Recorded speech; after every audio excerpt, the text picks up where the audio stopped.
جو شرائع مصطفیٰ تفسیر حیدر وہ حسین، جو جمع بیٹے کے میت میں نہ رویا وہ حسین، لاکھ پر بھاری رہے جس کے 72 وہ حسین، وہ کہ سوزے غم کو سانچے میں خوشی کے ڈھال کر مسکرایا موت کی دنیا کی۔ صلوات پڑھیں۔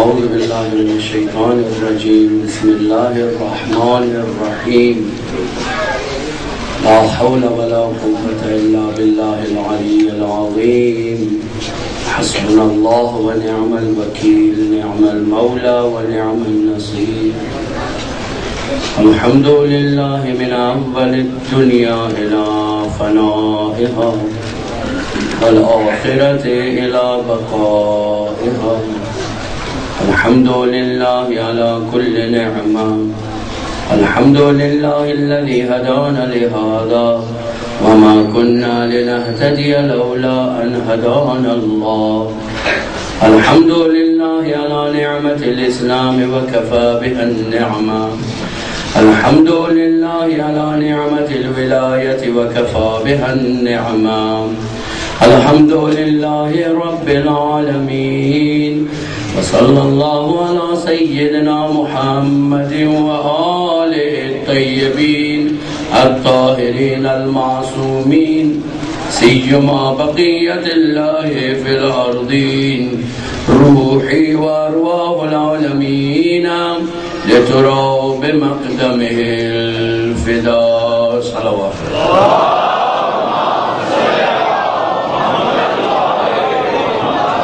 یا رب الحسین، اشفی صدر الحسین بظہور الحجہ، یا کاشف الکرب عن وجہ الحسین علیہ السلام، اکشف کربی بحق اخیک الحسین علیہ السلام، یا لیتنا کننا معکم فنفوز فوزا عظیما، صلوات۔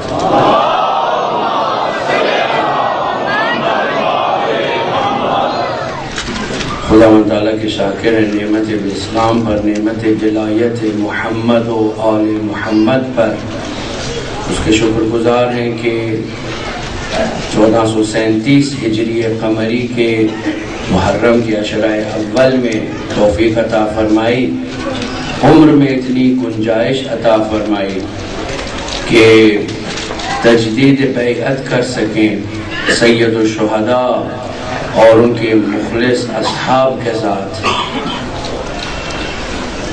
عزیزوں، جو بحث ہم ان ایام میں لے کے چلے ہیں اسرار کربلا کے عنوان سے، اور اس کو عنوان کرنے کا مقصد اور ہدف یہ تھا کہ ذرا ہٹ کے موضوع کربلا کو دیکھا جائے اور اہمیت کے پیش نظر کے شخصیت والا مقام سید الشہداء علیہ السلام اور آپ کے مخلص اصحاب کہ جن کا نام شاید ازل سے ہی لکھا گیا تھا کہ کنہوں نے اس معرکے میں شرکت کرنی ہے، اور اس معرکے کو در حقیقت خدا کی ایک آیت میں تبدیل کر دینا ہے۔ کربلا حادثہ نہیں ہے، واقعہ نہیں ہے، ایک حادثہ ہوتا ہے تو کچھ عرصہ باقی رہتا ہے، اس کا اثر ختم ہو جاتا ہے، بلکہ یہ ایک زندہ جاوید حقیقت ہے۔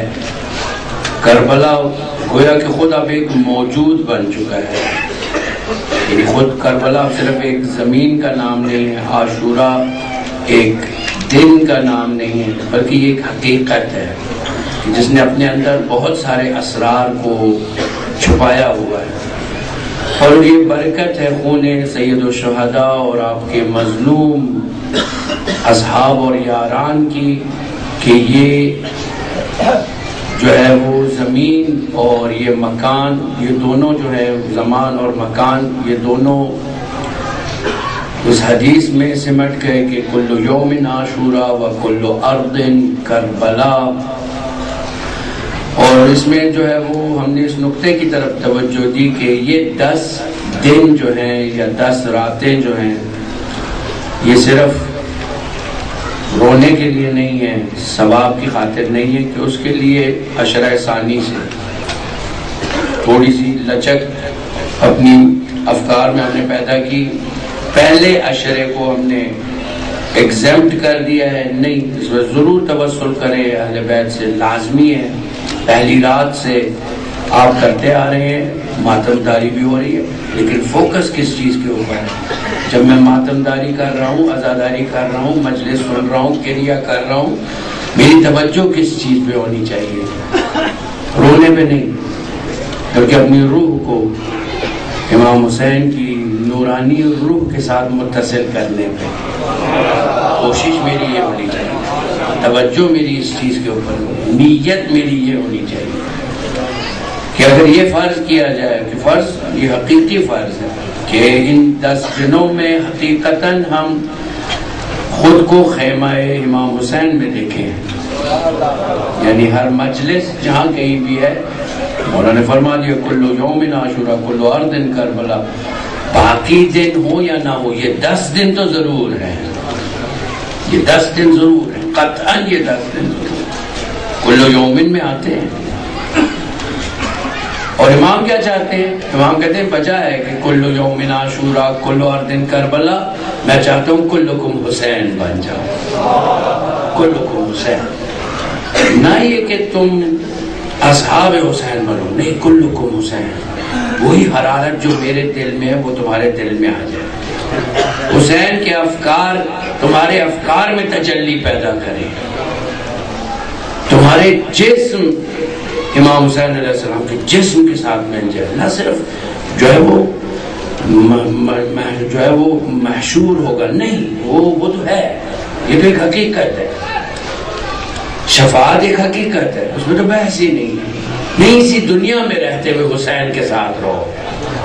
آیا زندگی گزاری جا سکتی ہے؟ آیا ہم آج کے شب و روز کو اپنے کسی بھی امام کے ساتھ گزار سکتے ہیں؟ بالکل گزار سکتے ہیں، ان کے ہدف کے مطابق چلیں، ان کے ہدف کو اپنا ہدف بنا لیں، ان کی زندگی کو اپنی زندگی بنا لیں، جسمانی طہارت کے ذریعے ان کے قریب آئیں، روحانی طہارت پیدا کریں، افکار میں طہارت پیدا کریں، افکار حسینی کے جو گفتگو انشاءاللہ آئندہ راتوں میں جو ہے وہ تھوڑی تھوڑی سی جو گفتگو تھی ابا عبداللہ حسین کی، اس کو بھی شامل کریں گے بشرط صلوات بر محمد و آل محمد۔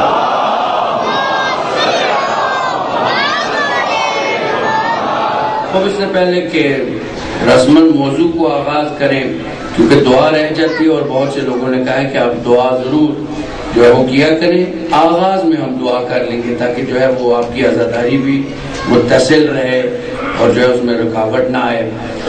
بار اللہ ہماری عزاداری کو قبول فرما، کریم رب رحیم پروردگار تمام ان عزاداروں کو معرفت عطا فرما، اہل بیت کی مودت عطا فرما، عشق اہل بیت سے ان کے قلوب کو مالا مال فرما، حب دنیا کو ان کے دلوں سے خارج فرما، جمیع مرحومین ذوی الحقوق جہاں کہیں بھی مومنین دفن ہیں تمام کو ان مجالس ان کے ثواب میں شامل فرما۔ کریم رب رحیم پروردگار بانیان جو زحمت کرتے ہیں، جو شرکت کرتے ہیں، جو بندوبست کرتے ہیں، ان تمام کو جزائے خیر عطا فرما۔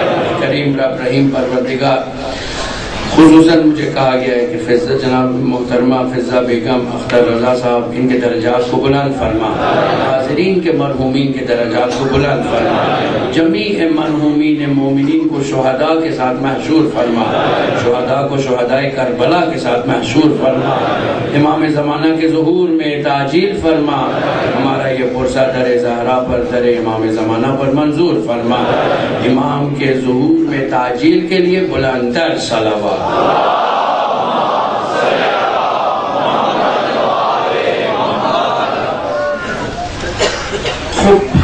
موضوع ہمارا اسرار کربلا تھا اور گزشتہ شب عرض کیا تھا کہ ایک اور سر جو عاشورہ میں اور کربلا میں دکھائی دیتا ہے وہ حق طلبی ہے، حق کے لیے کوشش کرنا، حق کی جستجو کرنا، حق کے لیے تلاش کرنا، حق کے لیے زحمت کرنا۔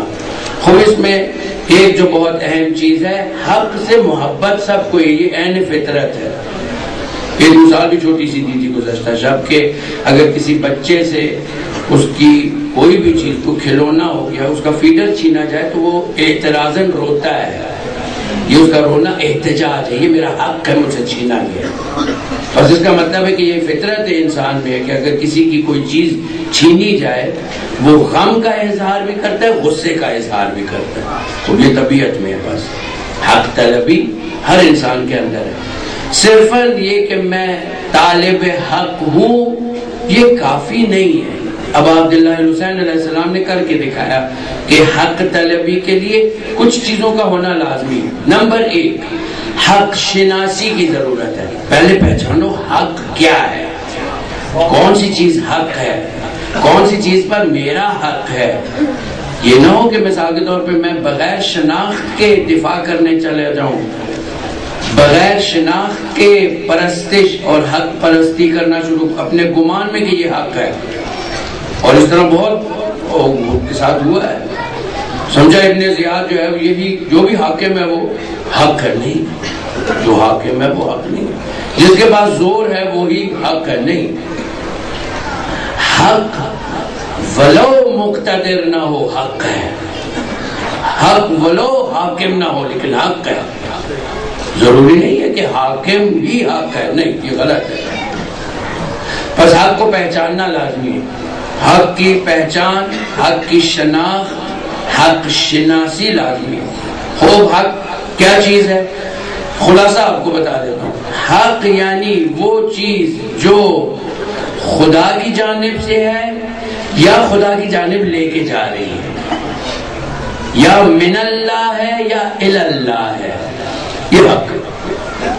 یعنی ہر چیز جس میں آپ کو للہیت دکھائی دیتی ہے وہ حق ہے، للہیت۔ اگر للہیت نہیں ہے بس یہ جو ہے وہ ڈاؤٹ ہے، یا آپ کو نہیں سمجھ ہے کہ یہ للہ کے لیے ہے کہ نہیں، البتہ ایسا بعید ہے۔ کیوں بعید ہے؟ سورہ انسان میں خدا تعالیٰ فرماتا ہے نبتلی فجعلناہ سمیعا بصیرا۔ سمیع کا مطلب سننے والا نہیں ہے صرف، اور بصیر کا مطلب دیکھنے والا نہیں ہے صرف۔ سمیع خوب اگر سننے والا تو بس جانور بھی سنتے ہیں، بصیر جانور ہم سے زیادہ بہتر دیکھتے ہیں، نہیں۔ سمیع اور بصیر میں سمجھ ہے، سمیع اور بصیر اشارہ ہے بصیرت کی طرف، آگاہ ہے، شعور رکھتا ہے، فہم رکھتا ہے، اس فہم و شعور کے ساتھ سمیع و بصیر ہے، اپنے فہم کو استعمال کرتا ہے۔ پہلے بھی عرض کیا تھا جاہل کے مقابلے میں کیا ہے، عاقل ہے نہ عالم۔ عالم ہونا کوئی بڑی بات نہیں ہے، آج کل ہماری یہ الیکٹرانک ڈیوائسز ہم سے زیادہ عالم ہیں، انٹرنیٹ جو ہے وہ اب یہ وقت آ گیا کہ ہم سے زیادہ عالم ہے، سب کچھ جانتا ہے، ویکیپیڈیا پہ چلے جائیں ہر چیز مل جائے گی، ٹھیک یا غلط جو بھی ہے۔ لیکن کیا آیا عاقل بھی ہے؟ نہیں، عاقل نہیں، فیصلہ نہیں کر سکتا، اپنی مرضی سے تشخیص دے کے آپ کو جو چیز آپ چاہتے ہیں آپ تک نہیں پہنچا سکتا۔ یہ آپ کی عقل ہے جو یہ کام کرتی ہے۔ جتنی مرضی ٹیکنالوجی ترقی کر لے، اس کے پاس یہ عقل اور فہم نہیں ہے جو آپ کے پاس ہے۔ بولو سپر کمپیوٹر کے پاس، سپر کمپیوٹر پیرس میں انہوں نے بنایا، سارا ڈیٹا جمع کیا، اس کے بعد اس کو کہا کہ اچھا یہ جو ڈیٹا ہم نے دیا ہے اب بہترین زوج انتخاب کرو، ہاں بہترین کپل انتخاب کرو شادی کے لیے۔ پتہ ہے کیا انتخاب کیا؟ بہن اور بھائی کو انتخاب کیا۔ کیوں؟ اس لیے کہ فہم نہیں ہے، عقل نہیں ہے۔ عقل یعنی جو شریعت کے دائرے میں سوچے، عقل اس کو کہتے ہیں جو حدود میں سوچے، اس کی بھی شرائط ہے، خود عقل کی بھی شرائط ہے، انشاءاللہ عرض کروں گا آپ کی امانت ہے۔ صلوات پڑھیں محمد۔ ہم زیادہ توجہ دیتے ہیں حق پرستی پہ، حق شناسی پہلے لازمی ہے. حق کو پہچانو تو صحیح, کردگار کو پہلے پہچانو تو صحیح, پروردگار کون ہے پہچانو تو صحیح, کیا کن صفات کا حامل ہے پہچانو تو صحیح, پھر سجدہ کرو. اسی لیے کہا کہ عابد سے عالم کی نماز جو ہے وہ کیا ہے, افضل ہے. کیوں؟ اس لیے کہ جانتا ہے میں کس کی عبادت کر رہا ہوں. عابد صرف بات مجھے بس نمازیں پڑھنی ہے, نماز پڑھ لو. جیسے بعض جو ہے وہ کہتے ہیں جی نماز پڑھو, بس ایک گروپ ہے نا, ایک جماعت ہے, ہر گھر گھر جاتے بس بیٹا نماز پڑھا کرو. اچھا بھی نماز کس کی پڑھنی ہے؟ اول تو بتاؤ نماز کیوں پڑھنی ہے؟ کیوں؟ جب تک کیوں حل نہیں ہوگا, وائے حل نہیں ہوگا, تو میں کیوں کروں؟ کیوں میں بلا وجہ جو ہے وہ اتنے کلو جولز انرجی ضائع کروں جب پتہ ہی نہیں کہ کس کے لیے پڑھ رہے ہیں, اور اس سے مجھے فائدہ کیا ہوگا؟ کیا فائدہ ہے میں نماز پڑھوں؟ اس وجہ سے جو ہے وہ ان کی تبلیغ جو ہے وہ ادھوری رہ جاتی ہے کہ لوگ جو ہے وہ نمازی نہیں بنتے. کس وجہ سے؟ اس لیے کہ کیوں نہیں. اور اول تو آپ یہ بتائیں کہ جو ہے وہ حق پرستی آیا صرف نماز ہے؟ صرف نماز ہے؟ نماز تو ٹریننگ ہے اطاعت کی, عبودیت کی. جس شخص نے عبودیت کے لیے قدم رکھنا ہے لازمی ہے نماز سے شروع کرے. اس لیے کہ جو نماز کا پابند نہیں بن سکتا, سوال ہی پیدا نہیں ہوتا کہ عابد بن سکے, سوال ہی پیدا نہیں ہوتا دائرہ عبودیت میں داخل ہو سکے, بندگی میں داخل ہو سکے. جو صبح کی 2 رکعت, صرف 2 رکعت نماز کے لیے نہیں اٹھ سکتا, آپ کے خیال میں یہ جان قربان کرے گا خدا کے لیے؟ عبودیت یہاں پہ پہلے اپنی لذت کو کنٹرول کرو. جو شیرینی ہے, خواب کی لذت ہے, اس کو کنٹرول کرو, مہار کرو. اپنے جنگ ہے, بالاخر جہاد ہے. اسی لیے ابا عبداللہ الحسین علیہ السلام نے فرمایا ان الحیات عقیدۃ و جہاد. حیات صرف 2 چیزوں کا نام ہے, عقیدہ اور عمل, کوشش. جہاد یہ الجہاد وہ والا نہیں جس کو جو ہے وہ اکثر ہمارے بھائی لوگ جو ہے وہ بہت پسند فرماتے ہیں اسی جہاد کو, اور غافل ہو جاتے ہیں جہاد اکبر سے کہ جو ہر روز ہے, ہر وقت ہے, ہر گھڑی ہے. غصہ آ گیا جہاد شروع, جہاد اکبر شروع. جہاد اصغر وہ ہے میدان جنگ میں جا کے لڑنا, وہ اصغر ہے رسول خدا فرماتے ہیں. یہ جہاد اکبر ہے. غصہ آ گیا, کھانا بڑا مزیدار پڑا, ہاتھ روکے رکھو, ماہ رمضان ہے نہیں کھانا. کیوں؟ جہاد اکبر ہے. خود جس نے نماز نہیں پڑھی وہ جہاد اکبر کیسے کرے گا؟ اس وقت میرا پسندیدہ ڈرامہ لگا ہوا ہے, نہیں ایام شہادت کے, ٹی وی بند کر دو. خبریں دیکھنی ہے, بند کر دو. کیوں؟ خبر دیکھ کے کیا کرو گے؟ خبر دیکھ کے کیا کرو گے؟ معلومات میں اضافہ ہوگا, معلومات میں اضافہ ہوگا. پھر کیا ہوگا؟ مثلا آپ کو پتہ چل گیا فلاں جگہ پہ بم دھماکہ ہوا ہے, اب آپ کیا کریں گے؟ اگر تو آپ ان لوگوں میں سے ہیں کہ جو ہے وہ 1122 والا کام کرتے ہیں تو آپ کے لیے تمام خبریں دیکھنا واجب ہے, ضرور دیکھیے گا. لیکن اگر آپ نے ٹس سے مس نہیں ہونا ٹی وی کے سامنے سے تو پھر کیوں دیکھ رہے ہیں؟ وہ ایک سوال ہے جو کوئی بھی جواب نہیں دیتا ہے. یہ باخبر رہنے کے لیے, باخبر رہنے کے لیے تاکہ کل جب میں اپنے کسی دوست سے ملوں گا اس کو بتا سکوں مجھے پہلے پتا ہے, میں نے جی مثلا وہ دیکھا تھا, وہ دیکھا, وہ والا چینل دیکھا تھا. جب وہ والا چینل دیکھا نہیں, وہ نہیں دیکھا. کیوں دیکھ رہے ہیں؟ وقت برباد کر رہے ہیں. اور سبلیمنل میسیجز ان تمام چینل سے کنوے ہو رہے ہیں. پھر کہتے ہیں نماز پڑھنے کا دل نہیں کرتا. کیوں دل کرے؟ وہ اپنا شیطان کام کر رہا ہے. ایک آنکھ والا, بات کرتے ہیں ٹیلی ویژن ہی دجال ہے, بات تعبیر کرتے ہیں, واقعی ہے تو ایک ہی آنکھ اس کی. اور ایسا گستاخ ہے, یعنی جو ہے وہ کسی بھی گھر میں چلا جائے چپ نہیں ہوتا, اتنا بے ادب ہے. اور بچوں کی بھی یہی ٹریننگ کرتا ہے, بولتے جاؤ بولتے جاؤ بولتے جاؤ بولتے جاؤ, نان سٹاپ بولتے جاؤ, بےہودہ بے فائدہ. ہوگی کیسے حق کو پہچاننے کا؟ حق پرستی, حق شناسی میں سب سے بڑی رکاوٹ وہ چیزیں ہیں جو آپ کو حق کے راستے سے دور کر دیں. ہم میں سے ایک میڈیا ہے. کون سا میڈیا؟ اخبار, جی اخبارات بھی شامل ہیں. کبھی دیکھیے گا اخبار کو فولڈ کر کے دیکھیے گا, اب تو کم ہونا شروع ہو گیا لیکن ایک زمانے میں جب اخبار کو دونوں کو کھولیں, اوپر والا ہاف ہے اور جو نیچے والا ہاف ہے, اوپر والے میں کالی خبریں ہیں. کالی خبر کا کیا مطلب ہے؟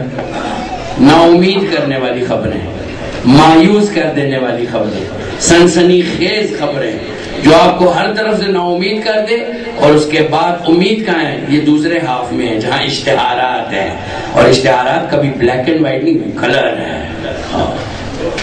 ادھر امید ہے، یہ امید ہے. مسجد میں امید نہیں ہے، مسجد میں دھماکے ہوتے ہیں، مالز میں دھماکے نہیں ہوتے. وہاں کیوں نہیں دھماکے ہوتے؟ اس کا مطلب ہے بزنس والا سرکل جو ہے نا، یہ بڑا خطرناک ہے. ان کا ہاتھ ہے، ہو سکتا ہے ہاتھ ہو سکتا ہے، ہو سکتا ہے ہاتھ. جو سب سے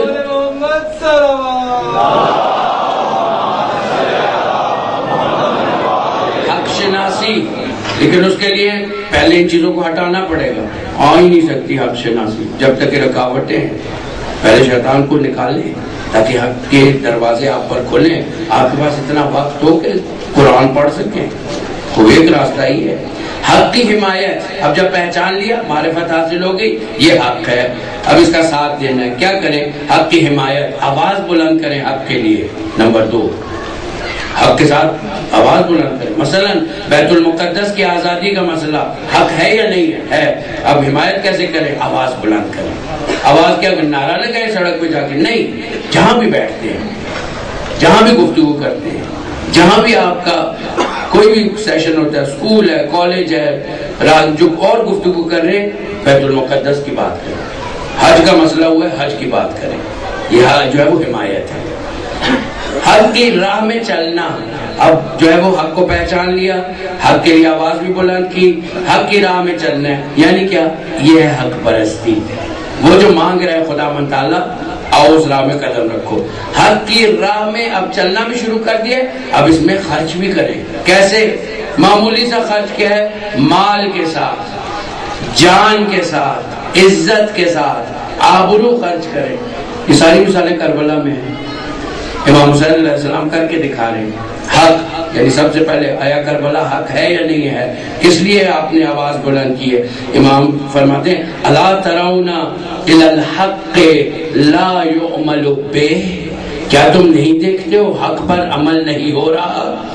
وَإِلَى الْبَاطِلِ لَا يُتَنَاهَا عَنْ، اور باطل سے منع بھی نہیں کیا جا رہا. لیکن آیا آپ کے ہاں ایسی کیفیت ہے؟ بالکل ہے. حق پہ عمل نہیں ہوتا، باطل کے اوپر عمل ہوتا ہے.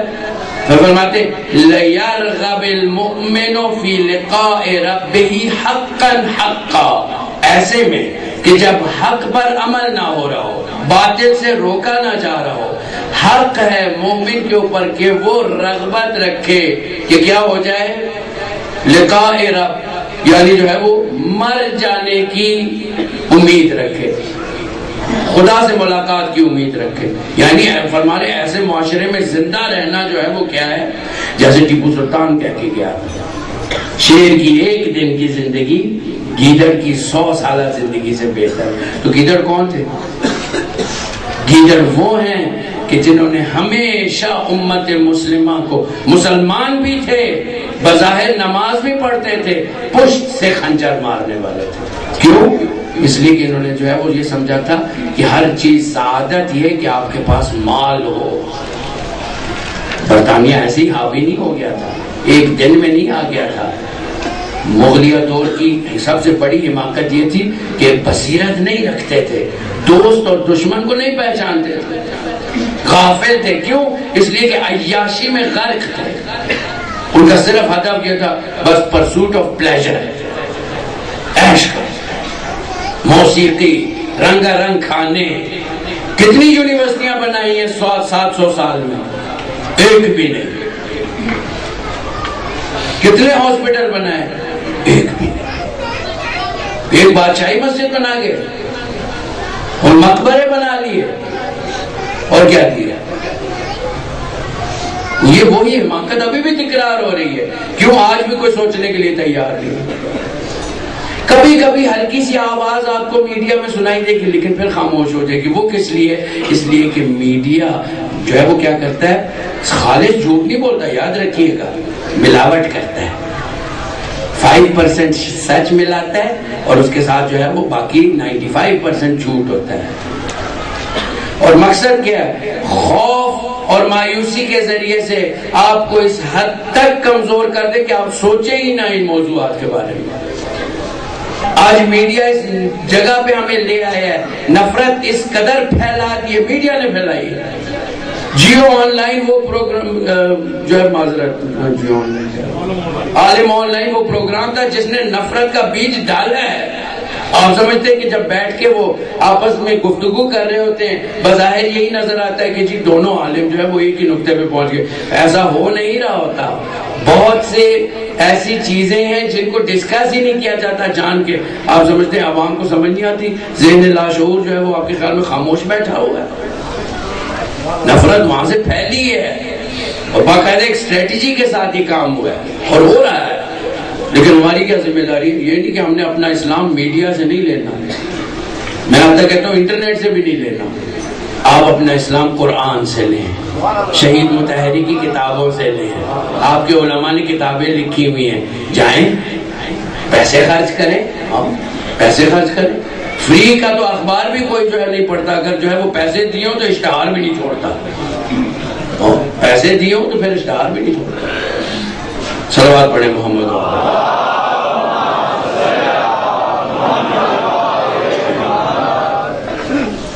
حق کی راہ میں چلنا، نمبر 3۔ نمبر 4، حق کی راہ میں عطا کرنا، خرچ کرنا، چاہے وہ پیسے ہو، مال ہو، جان ہو، خون ہو، اور یہ سب کر کے دکھایا اہل بیت علیہ السلام نے، سارا کچھ کر کے دکھایا۔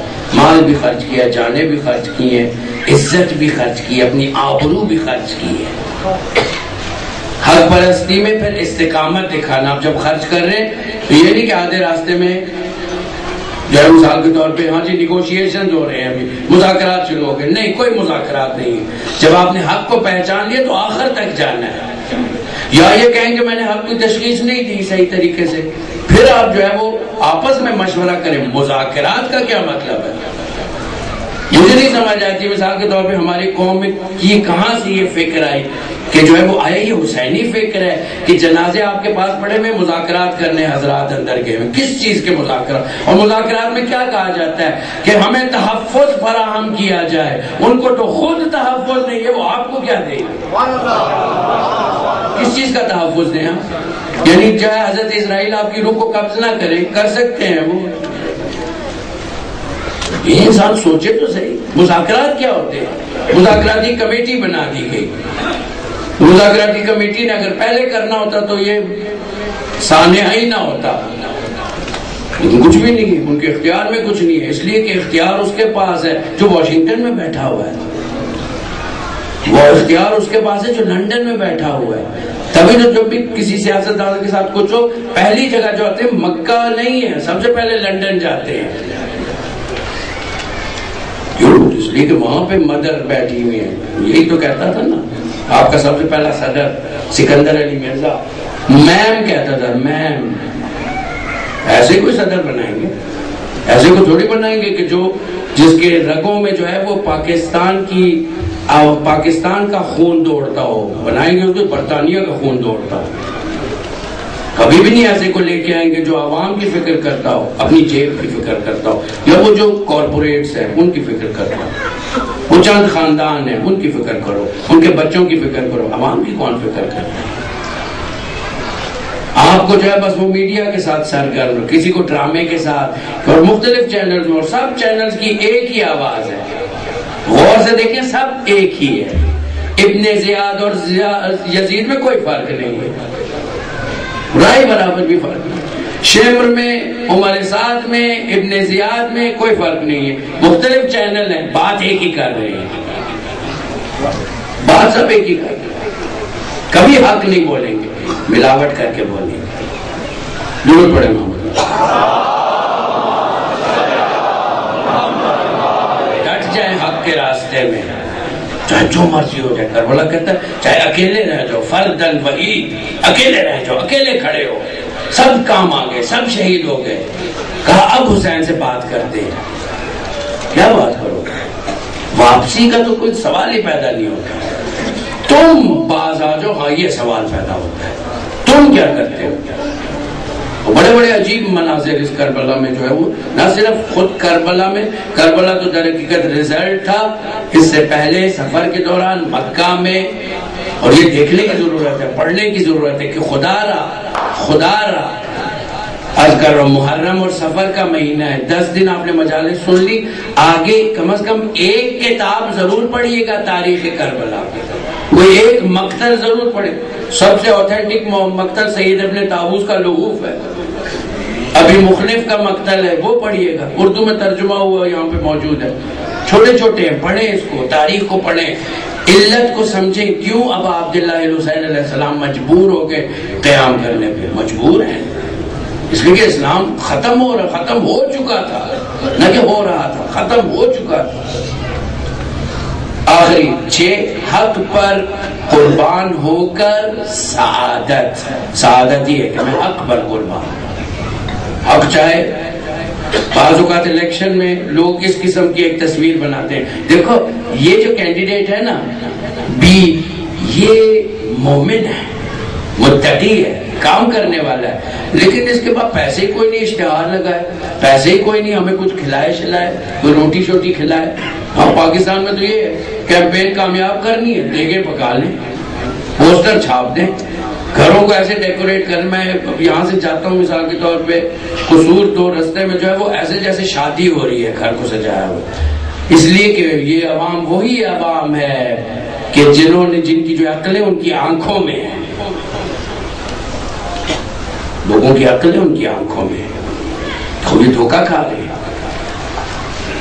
ابن زیاد نے کیا کہا تھا، کیسے جو ہے وہ کوفہ سے لشکر تیار کیا، وہی کوفہ جہاں امیر المومنین نے حکومت کی ہے، امام حسن نے حکومت کی ہے، رہ کے گئے ہیں ان کے درمیان، اور ان میں سے کسی نے ظلم نہیں کیا، نہ امام حسن نے نہ امام حسین نے، ان کو ظاہر ظلم کیا، یا امیر المومنین نے ظلم کیا کوفیوں نے۔ کیوں نہیں ساتھ دیا کوفیوں نے؟ اس لیے کہ جو ہے وہ میڈیا میں ان لوگوں کی باتیں سنتے تھے کہ جو کذاب تھے، جھوٹے تھے۔ ابن زیاد نے ایک شوشہ چھوڑ دیا، لشکر آ رہا ہے شام سے، کربلا ختم ہو گئی، لشکر نہیں آیا تھا۔ کس قدر بے وقوف ہیں کوفے والے، کہاں 15,000 حامی، کہاں جو ہے وہ کہا کہ اپنی تلوار دو اور سونا لو، سب نے دے دی تلوار۔ جو تھوڑے بہت مومن تھے، عشق رکھتے تھے، وہ اپنی بیویوں کے دباؤ میں آ کے، بچوں کے دباؤ میں آ کے، جان کے خوف سے تلواریں دی۔ ایک دن میں جو ہے وہ مسلم ابن عقیل کی جتنی حمایت تھی ساری ختم ہو گئی، میڈیا کا کمال ہے، عجیب ہے۔ ہم تو میرے خیال میں انتظار کر رہے ہیں کہ جو ہے وہ دیکھتے رہیے گا پہ ہی آئے گا کہ امام نے ظہور کر دیا، حالانکہ واحد خبر جو وہ نہیں دیں گے یہی ہے، کبھی بھی نہیں دیں گے۔ کیوں دیں؟ کمائی کا ذریعہ ختم ہو جائے گا۔ آیا امام کے زمانے میں وہ اپنی فحاشی دکھا سکیں گے؟ نہیں۔ پیسہ بہت زیادہ کما سکیں گے؟ نہیں۔ جیسے ہماری پرسپشن غلط ہے امام کے ظہور پہ، ہم سمجھتے ہیں امام زمان علیہ السلام کے آ جانے سے سکون ہی سکون ہوگا، ہمیں کچھ بھی نہیں کرنا پڑے گا، ہم آرام کریں گے بنی اسرائیل کی طرح، اور کہیں گے کہ حضرت یوسف کو کہیں گے جاؤ تم اپنے خدا کے ساتھ مل کے جا کے جنگ کرو، ہم نحنو ہاہنا قاعدون، ہم یہاں بیٹھے ہوئے ہیں، ہم نے بہت زحمتیں اٹھائی ہیں اسلام میں کہ آپ تشریف لے، اب آپ آگے نا، اب مولا آپ سنبھالیے، ہم ذرا آرام کرتے ہیں۔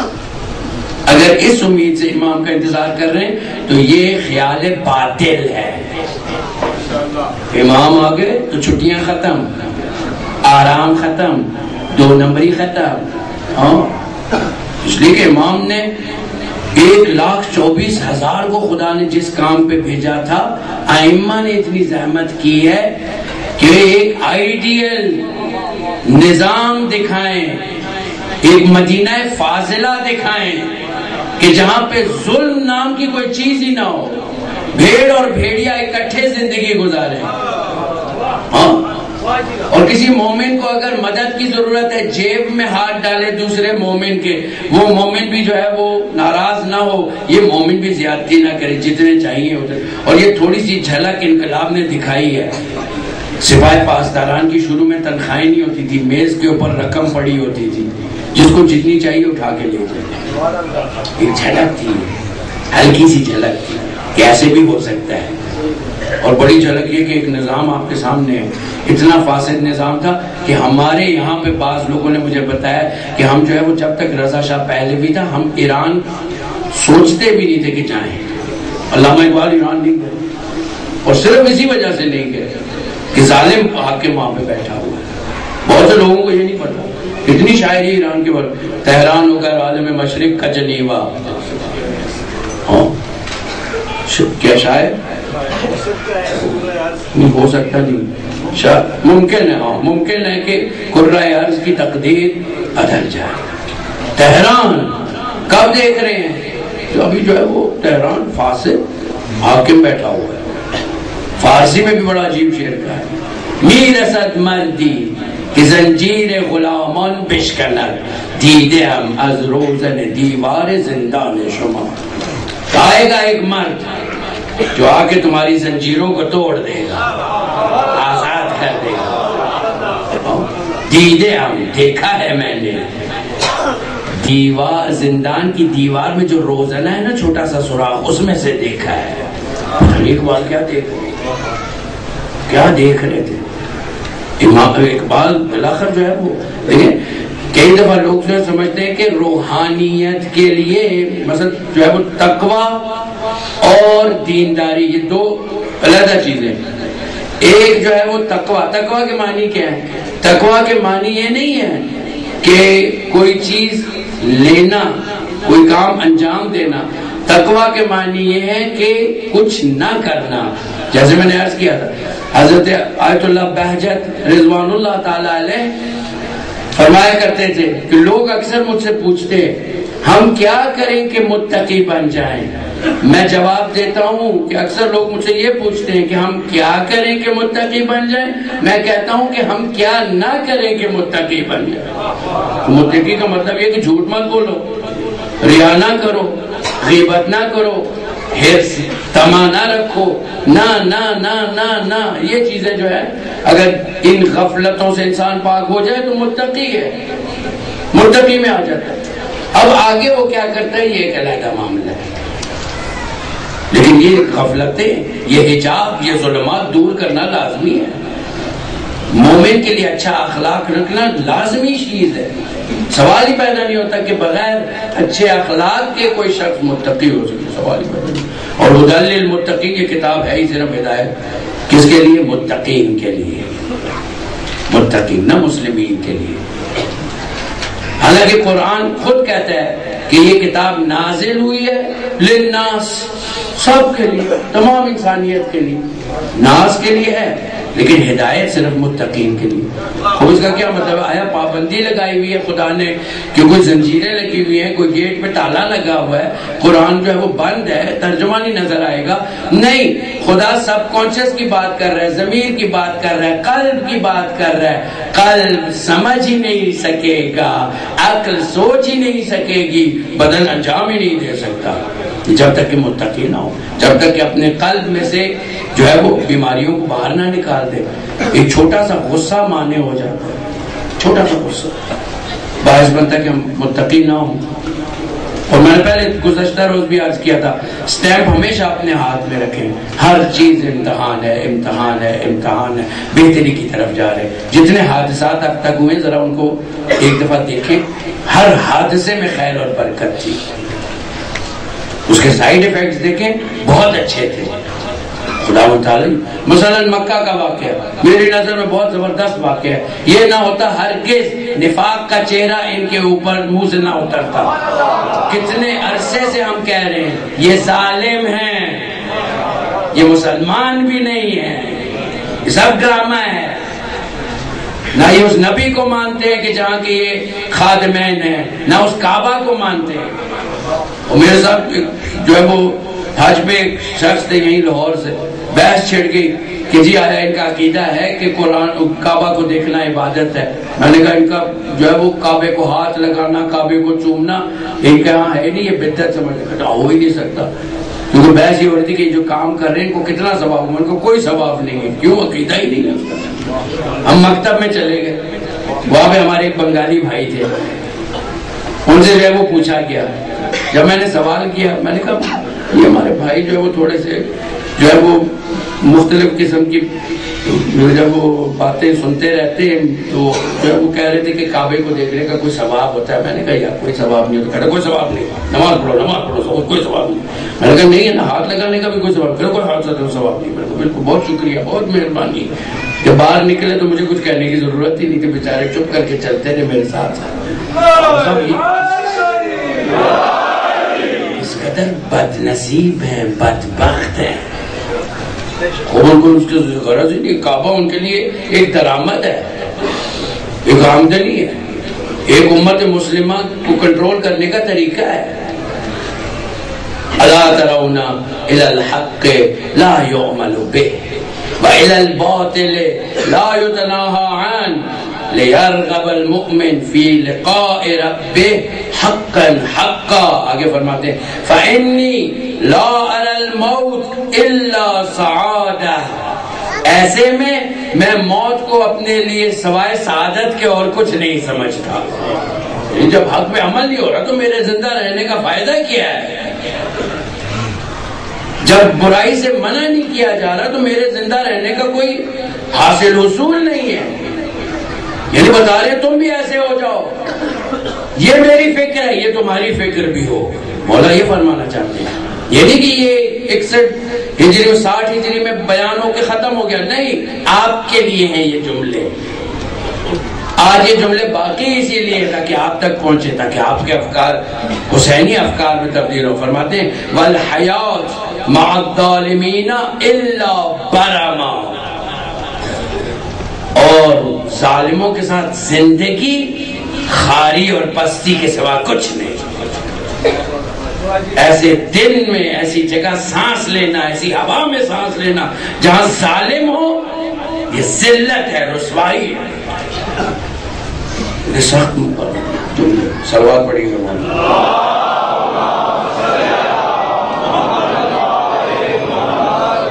رنج اور مصیبت ہے, 12 ماہ رنج ہے, مصیبت ہے. فرماتے ہیں افکار کو اپنے ٹھیک کرو, ٹیون کرو میرے ساتھ. جو حسین کے افکار ہیں وہ بناؤ ان 10 دنوں. کیسے بناتے تمہاری مرضی. کوئی یہ افکار جو ہے وہ اگلا جو جس کے اوپر لا یکمل العقل الا باتباع الحق, عقل اس وقت تک کامل نہیں ہوتی جب تک کہ حق کی پیروی نہ کی جائے. امیر المومنین فرماتے جب تک حق کی پیروی نہ ہو عقل کامل نہیں ہوتی. آپ جتنا مرضی یونیورسٹیوں پڑھتے ہیں, اگر حق کی پیروی نہیں کر رہے جاہل مطلب. مجتہد ہے, حق کی پیروی نہیں کر رہے جاہل مطلب. کوئی فائدہ نہیں سے ڈگری کو ڈسٹ بن میں پھینک, کوئی قیمت نہیں ہے اس کی. پہلے دن عرض کیا تھا علم کی افادیت یہ ہے کہ میں اپنی عقل کو استعمال کرنے کا طریقہ سیکھوں. میں نے عقل کو چلانا ہے, عقل کو استعمال کرنا ہے, بس علم کی ضرورت ہے. ڈگریوں کے لیے تھوڑی ہے, ڈگری لٹکانے کے لیے تھوڑی ہے. کوئی سوچتا ہی نہیں, ساری زندگی لگا دیتے ہیں ڈگریاں جمع کرنے میں, بے فائدہ علم حاصل کرنے. اور جو واجب علوم تھے, معرفت الحق, معرفت الجبار, معرفت الخلق, خود شناسی, خدا شناسی, ان چیزوں کی طرف توجہ ہی نہیں کی. اس کو غیر ضروری سمجھا, اس کو عبث سمجھا. صلوات پڑھیں محمد.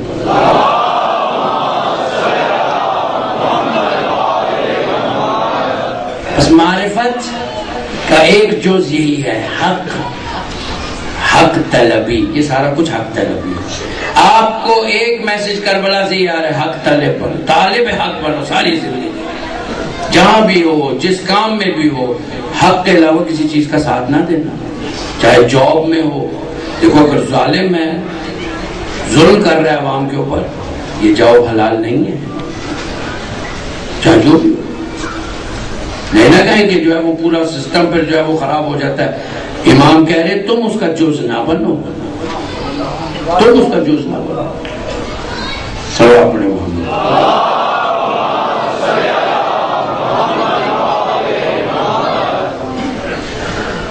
خوب وہ حدیث عنوان بصری کو انشاءاللہ جو ہے وہ کل آپ کی خدمت میں عرض کروں گا. آج جو ہے وہ ایک اور سر ہے عزاداری کا، بہت اہم ہے. یہ عزاداری اپنے ساتھ کیا سر لے کے آ رہی ہے؟ سب سے پہلی چیز وہ نقطہ جو اس عزاداری کو اہمیت دیتا ہے، یہ عزاداری اور دوسری سوگواری میں زمین آسمان کا فرق ہے. یہ عزاداری اہل بیت کے ہاں معلم ہے، تربیت کرتی ہے. کس چیز کی تربیت کرتی ہے؟ نمبر 1، خوب پہلے عزاداری کے معنی کیا ہے؟ عزاداری کا مطلب ہے فراق اور جدائی میں اظہار احساسات، اس کو کہتے ہیں عزاداری. یعنی عزاداری، آپ غم منا رہے ہیں، آپ اشک بہا رہے ہیں، آپ نوحہ خوانی کر رہے ہیں، ماتم کر رہے ہیں، یہ در حقیقت اظہار ہے اپنے احساسات کا، جذبات کا، ایک سوگ میں، ایک غم میں. اور یہ اس کی تعریف ہے. اب فرق ہے، عزاداری ہے امام حسین اور دنیاوی عزاداری میں. دنیاوی عزاداری وقت کے ساتھ ساتھ کم رنگ ہوتی جاتی ہے. مثلا جیسے شخص فوت ہوا، 3 دن، 4 دن، ہفتہ، چہلوں، پہلی برسی، دوسری برسی، 5ویں 10ویں برسی پہ گھر کے لوگ مشکل جمع ہوتے ہیں. وہ جو تڑپ تھی، وہ جو سوگ تھا، وہ جو صدمہ تھا، وہ کم ہو گیا. لیکن امام حسین کی عزاداری معلم ہے، تربیت کرنے والی ہے، کم نہیں ہوتا، بڑھتا جا رہا ہے. بڑھتا ہے یا نہیں بڑھتا؟ بچہ بچپن میں خاص حد تک عزاداری کرتا ہے، بڑا ہوتا جاتا ہے ایک اور خاص حد پہ، جب جوانی میں پہنچتا ہے بیچ میں کھڑا ہو کے ماتم کرتا ہے. اور اگر اس کو آپ کہیں کہ ہٹو، ماتم نہیں کرنا، بس یہاں پہ صرف سوچنے کے لیے آؤ، وہ کہے گا پیچھے ہٹ جاؤ. اس سوچ کا کیا فائدہ جس میں عمل نہ ہو؟ میں عمل کی تیاری کر رہا ہوں، یہ میری جہاد کی تیاری ہے، یہ میری سینا کو بھی یہاں نہیں ہے. اس لیے جو ہے بعض لوگ سمجھتے ہیں زور سے مارنا جو ہے اس میں کوئی زیادہ مثال کے طور پہ ثواب ہے یا کوئی اثر ہے. نہیں، آپ اگر صرف ایسے بھی ہاتھ رکھیں گے نا، یہ بھی اتنا ہی زوردار تماچا ہے ظالم کے منہ پر. کیوں؟ وہ تو آپ کے کالے کپڑوں کو دیکھ کے چل جاتا ہے، اس لیے کہ اس میں بھی میسج ہے. میں نے کئی دفعہ شیعوں سے پوچھا، میں نے کہا یہ علم جو لگا ہوا ہے گھر کے اوپر کس چیز کی علامت ہے؟ کہا سوگ کی علامت ہے. خراب کر دیا سارا کچھ. سوگ کی علامت کس چیز کی علامت؟ یہ اس چیز کی علامت ہے کہ ہم نے انتقام لینا ہے.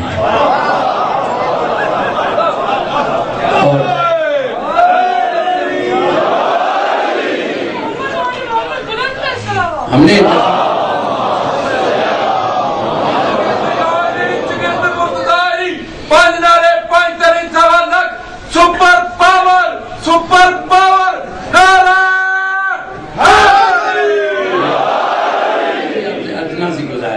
میں کیونکہ جو ہے وہ وقت کو پورا استعمال کرنا چاہتا ہوں، خدا جو ہے وہ آخر میں انشاءاللہ جو ہے وہ میں خود آپ سے عرض کروں گا کہ جو ہے صلوات پڑھیے گا.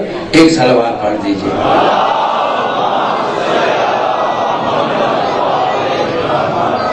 دنیاوی عزاداری انسان کے لیے مشکلات کھڑی کرتی ہے. یعنی آپ کو دنیا کے لحاظ سے کسی قسم کا بھی سوگ ہو، پریشانی ہو، یہ آپ کو بیمار کر دے گی، نقصان دہ ہے. انسان جو ہے وہ نیگیٹیوٹی کا شکار ہو جاتا ہے، روگ کی وجہ سے بیمار ہو جاتا ہے، روحی طور پہ بیمار ہو جاتا ہے. اس میں کوئی کام کرنے کی سکت باقی نہیں رہتی، اس میں کوئی ہمت باقی نہیں رہتی. بدلہ لینا تو دور کی بات ہے، بعض سوگ کی وجہ سے بالکل نڈھال ہو جاتے ہیں، گر جاتے ہیں. لیکن امام حسین علیہ السلام کی عزاداری نہ صرف انسان کو کمزور کرتی ہے، طاقتور کرتی ہے. اللہ اکبر. جیسے جو ہے وہ ایک منظر لبنان کا روز عاشورہ کا کیا ہے کہ جوانوں نے ہاتھ میں اسلحہ پکڑا ہوا ہے، یہاں پہ لکھا ہوا ہے بے فدا کیا حسین، اے حسین آپ پر قربان، اور اسلحے ہاتھ میں پکڑے ہوئے ہیں، اور جو ہے وہ لبیک یا حسین اس وقت نعرہ لگا رہے ہیں. یعنی میں پریکٹیکل آیا ہوں میدان میں، یہ میری سوگ ہے. ماتم کر رہے ہیں اور بڑا زبردست ماتم کر رہے ہیں. یہ ماتم دشمن کو لرزا دیتا ہے، یہ ماتم حق پرستی ہے. خوبی اس ماتم میں اور دنیا کے ماتم میں فرق نہیں.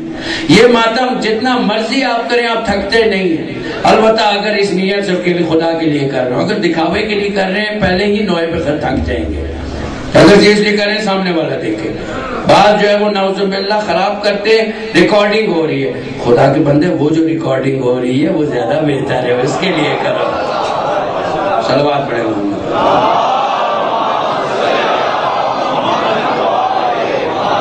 یہ ماتمداری, یہ سوگ, یہ عزاداری جو حسینی ہے یہ ہر قسم کی پریشانی کو بھی دور کرتی ہے, انسان کو ہلکا کر دیتی ہے. مجلس سے اٹھ کے جاتا ہے تھکا ہوا نہیں ہے.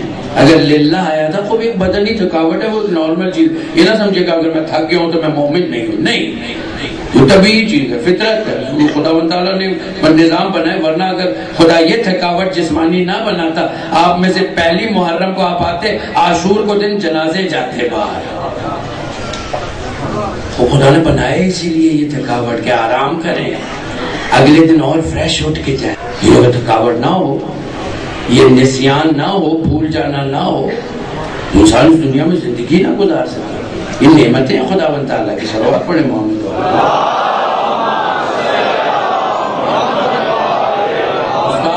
مرحوم دولابی عاشق ابا عبداللہ الحسین, اور جن کی کرامت یہ تھی کہ بالکل جس کو کہتے ہیں چٹے ان پڑھ تھے, اور ان کو جو ہے عنایت ہوئی اور ایک ہی آن میں جو ہے وہ حافظ قرآن بن گئے, صرف عرض ادب کی وجہ سے. اس درگاہ پہ جو بھی ادب کرے اس کو بہت کچھ دیتے ہیں. لینے کی نیت سے نہ آئے بلکہ اصلاح کی نیت سے آئے, اپنی نہیں سارے معاشرے کی. فرماتے ہیں کہ غم حسین, ایگزیکٹ جملہ, غم کربلا دوسرے سارے غموں کو دور کر دیتا ہے. آپ کو اپنا کوئی عزیز مر گیا, فوراً امام حسین علیہ السلام کو یاد کر کے رو, دیکھیے کیسے تسکین ملتی. اچھا میں آپ کو معجزہ بتاؤں کربلا کا, خیر کو آخر بتاؤں. صلوات پڑھے محمد.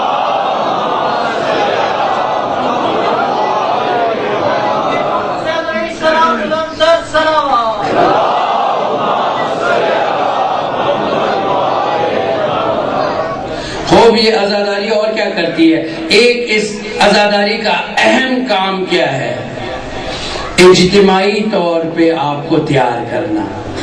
کیا کہا, مجالس اکٹھے ہو, سب جمع ہو, پھر گریہ کرو. اگر صرف گھر پہ ہو تو حکم یہ ہے جاؤ اپنے اہل خانہ کو جمع کرو, ان کو حکم دو کہ حسین پر گریہ کریں. اور اس کا اثر ہے, کیا اثر ہے, اجتماعی ٹریننگ ہو رہی ہے. یہ آپ کی ٹریننگ ہے امام کے ظہور کے لیے, اجتماعی طور پہ آپ کو تیار کیا جا رہا ہے.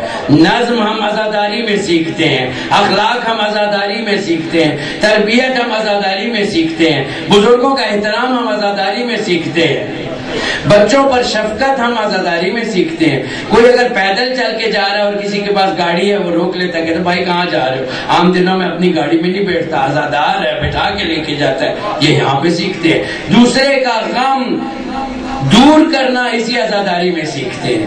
کئی دفعہ جو بانیان ہوتے ہیں, مجھے پتہ ہے ان کو جو ہے وہ خود نیاز نہیں ملتی, جو تقسیم کر رہے ہوتے ہیں وہ بھوکے ہی رہتے ہیں. یہ کہتے کوئی بات نہیں, اس نے کھا لیا میں نے کھا لیا. یہ اخلاق یہاں پہ سیکھتے ہیں. کسی کو پیاس لگی ہوئی ہے, خود اس کے پاس پانی, کہتے ہیں بھائی جان آپ لے لیں, آپ پی لیں. دوسرے کو ترجیح دیتے ہیں. یہ ہم یہاں سیکھتے ہیں. اجتماعی طور پہ ہم تیار ہو رہے ہیں, ایک معاشرے کی طور. ایک ایسے لگتا ہے جیسے ایک چھوٹی سی حکومت ہے مجلس, کتنے نظم کے ساتھ چلتی ہے. اور جتنا بانیان میں خلوص زیادہ ہوگا اتنی ہی منظم مجلس آپ کو دکھائی دے گی. وہ بھی حسین کی مجلس ہے. دوسری مجالس میں یہ چیزیں نہیں ہیں, دوسری پارٹیوں میں نہیں ہیں. شادیوں میں دیکھا کرے کھانے کے اوپر حملہ کیسے کرتے ہیں, جیسے وحوش ہوتے ہیں, ساری انسانیت بھول جاتے ہیں. انسان کو شک ہوتا ہے کہ انسان کی فطرت یہ تو نہیں ہے, شک ہوتا ہے. مجلس والے کو دیکھیں کبھی ہاتھا پائی نہیں کرتے, ایک اشارہ آپ کر دیتے ہیں کہ زیارت کا احترام کرنا, احترام کرتے ہیں. وہاں پہ آپ صبح سے شام تک چیختے رہے بیٹھے رہو مل جائے گی, نو ایسے جیسے یہ جہاد اکبر ہے, دیکھ تک پہنچنا نہیں ہے. وہاں پہ کچھ بھی نہیں, نہ ادب ہے نہ اخلاق ہے. یہ آداب ہم مجلس میں سیکھتے ہیں.